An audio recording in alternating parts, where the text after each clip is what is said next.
السلام علیکم ناظرین، آج ہم سورہ لہب کے بارے میں جانیں گے۔ سورہ لہب مکی صورت ہے جو پیغمبر صلی اللہ علیہ وسلم کی کھلی دعوت کے شروع میں ہی نازل ہوئی تھی۔ اس میں اسلام اور پیغمبر صلی اللہ علیہ وسلم کے دشمنوں میں سے ایک کا نام ہے۔ اس وقت ابو لہب، جن کو سخت وارننگ دی جاتی ہے، صورت کے مواد سے پتہ چلتا ہے کہ اس نے اور اس کی بیوی دونوں نے رسول اللہ صلی اللہ علیہ وسلم کے خلاف جو بھی سازشیں اور لڑائی کی وہ انہی پہ بھاری پڑیں۔ قرآن واضح طور پر کہتا ہے کہ وہ دونوں جہنم میں جائیں گے جس سے وہ بچ نہیں سکتے۔ یہ پیشن گوئی حقیقت میں واقع ہوئی اور آخر کار وہ اسلام پر ایمان لائے بغیر ہی مرے گئے۔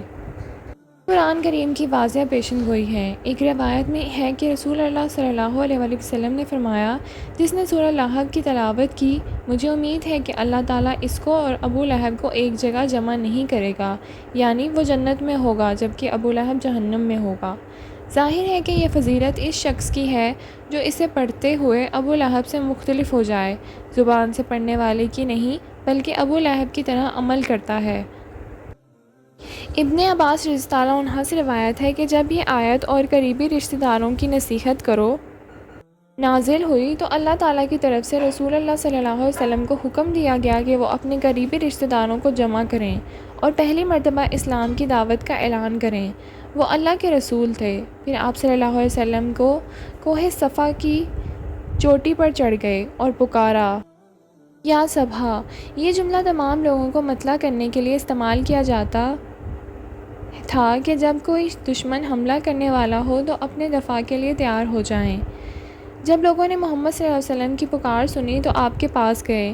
انہوں نے مختلف عرب قبائل کی طرف نام لے کر اور مجلس سے خطاب کرتے ہوئے پوچھا، اگر میں آپ کو بتاؤں کہ اس پہاڑ کے دامن میں دوسری طرف دشمن کی ایک بڑی فوج پڑی ہوئی ہے تو کیا آپ میری بات پر یقین کریں گے؟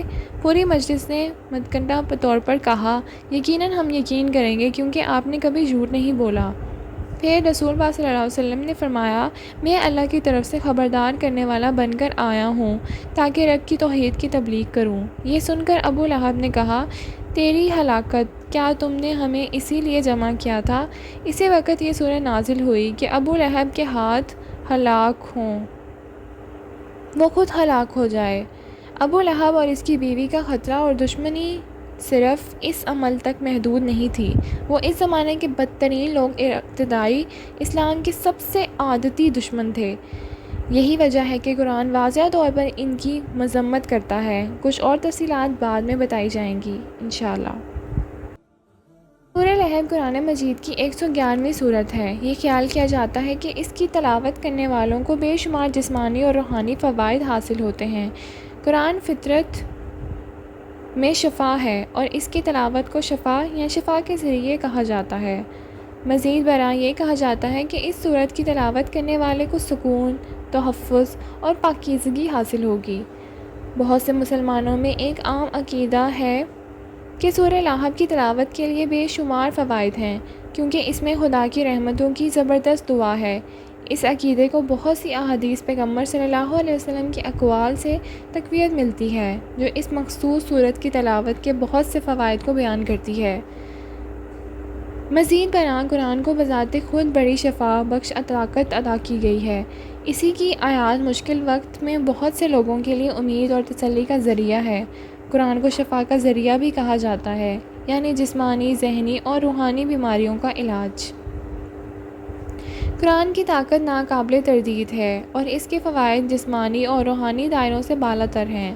یہ شفا اور تسلی کا ایک ذریعہ ہے جسے نبی کریم صلی اللہ علیہ وسلم پر نازل ہونے والی بہت سی آیات جیسے سورہ لہب میں دیکھا جا سکتا ہے۔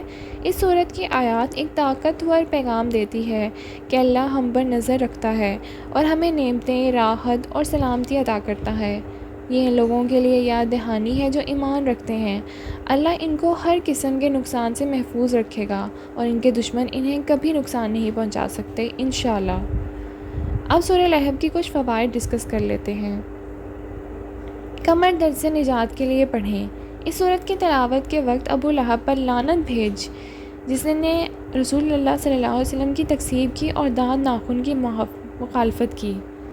جو اس سورت کو پڑھے گا اللہ اسے اور ابو لہب کو ایک جگہ نہیں رکھے گا، اور جیسا کہ ابو لہب کا ٹھکانہ تو جہنم ہے لیکن قاری کا ٹھکانہ جنت ہوگا۔ اس صورت کو سونے سے پہلے پڑھا جائے تو اللہ تعالیٰ اسے اپنی حفاظت میں رکھے گا۔ اگر کوئی بیمار بستر پر یہ صورت پڑھے تو اس کی بیماری ٹھیک ہو جائے گی۔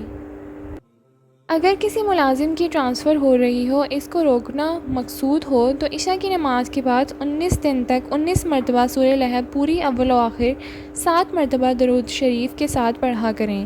انشاءاللہ 19 دن کے اندر اندر تبادلہ منسوخ ہو جائے گا۔ اس صورت دشمن دین کی تباہی اور ہلاکت کے لیے بہت مؤثر ہے۔ اگر اس صورت کو روزانہ 7 مرتبہ پڑھیں تو دشمن کے شر سے محفوظ رہیں گے۔ اگر اس صورت کو پڑھ کر کسی دشمن کے سامنے جائیں تو وہ ہرگز نقصان نہ پہنچا سکے گا۔ اللہ پاک ہم سب کو اس کی توفیق عطا فرمائے کہ ہم اسے اپنی روزمرہ زندگی میں شامل کر سکیں انشاءاللہ۔